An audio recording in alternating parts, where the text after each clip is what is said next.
Eu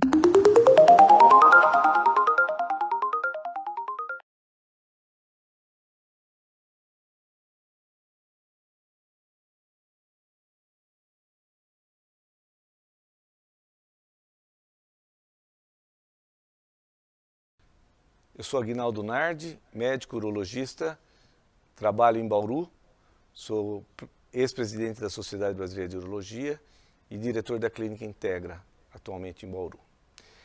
Nós vamos discorrer sobre o câncer de próstata, uma doença de alta prevalência no mundo todo. Provavelmente existirão 1.100.000 novos casos por ano no mundo todo, e isso não é diferente aqui no Brasil. Aqui no Brasil nós temos 68.800 casos novos por ano, o que equivale a um pouco mais do que o câncer de mama. Então vejam que as mulheres se cuidam muito em relação ao câncer de mama e nós, os homens, não. Preferimos ficar escondidos atrás da situação do arquétipo do herói, né, que somos indestrutíveis e que não podemos nos adoecer. Essa é a grande diferença que existe entre homens e mulheres brasileiros ou latinos de uma maneira em geral. Mas o câncer de próstata, ele, ainda aqui no Brasil, tem algumas situações peculiares, que são importantes e diferentes do resto do mundo ou dos países mais adiantados, dos países desenvolvidos. Primeiro, 30% dos nossos pacientes chegam com doença já avançada no momento do diagnóstico. Isso, obviamente, ocorre que a mortalidade pelo câncer de próstata é maior no Brasil do que nos Estados Unidos. Estima-se que a mortalidade no Brasil hoje é em torno de 20% contra 12% nos Estados Unidos. De 1994 até 2011, houve uma redução da mortalidade nos Estados Unidos de 4% ao ano. Né? E nós não, nós continuamos elevando os nossos níveis das taxas de mortalidade no Brasil pelo câncer de próstata. Então é necessário que nós também façamos alguma coisa. E qual que é o problema maior do que ocorre nisso? Primeiro, a falta de conscientização da população masculina sobre a necessidade de se procurar um médico. Segundo, a precariedade dos serviços públicos de saúde no Brasil. A falta de uma política pública adequada do Ministério da Saúde para tratar o câncer de próstata. É só alguém entrar na página do INCA e verá que o INCA diz o câncer de próstata, o rastreamento do câncer de próstata não deve ser utilizado e foca no diagnóstico precoce. Como podemos fazer diagnóstico precoce se não fazemos rastreamento?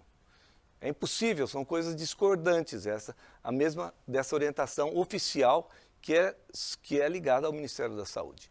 Então esse é o motivo que nós precisamos mudar aqui no Brasil. Nós ainda não passamos pela experiência que aconteceu na Europa e nos Estados Unidos, que foi a redução da mortalidade por essa doença. O outro assunto importante são os doentes que chegam com doença avançada. Então, o Ministério da Saúde gastou em 2012 127 milhões de reais com hormonioterapia de primeira linha, 10 milhões com hormonioterapia de segunda linha e 1,5 milhão com orquiectomia. Esses números precisam ser discutidos, no mínimo ser discutidos, né? Se não analisados profundamente para saber onde que nós estamos investindo o dinheiro e qual é a possibilidade de investimentos que a gente deveria dar. O mais interessante é que se a gente pegar no DataSUS os valores gastos em 2014, aumenta 4 vezes para hormonoterapia de primeira linha e aumenta 6 vezes para hormonoterapia de segunda linha. Ou seja, gastamos 66 milhões de reais em hormonoterapia de segunda linha.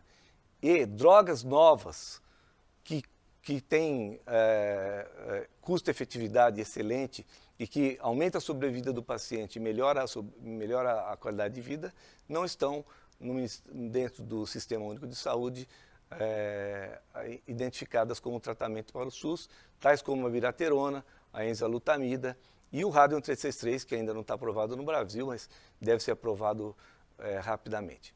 Então, o pensamento que a gente tem analisando todos esses dados é que a gente deve reforçar as campanhas de conscientização da população masculina para que o homem faça a sua prevenção, obviamente numa decisão compartilhada com o paciente.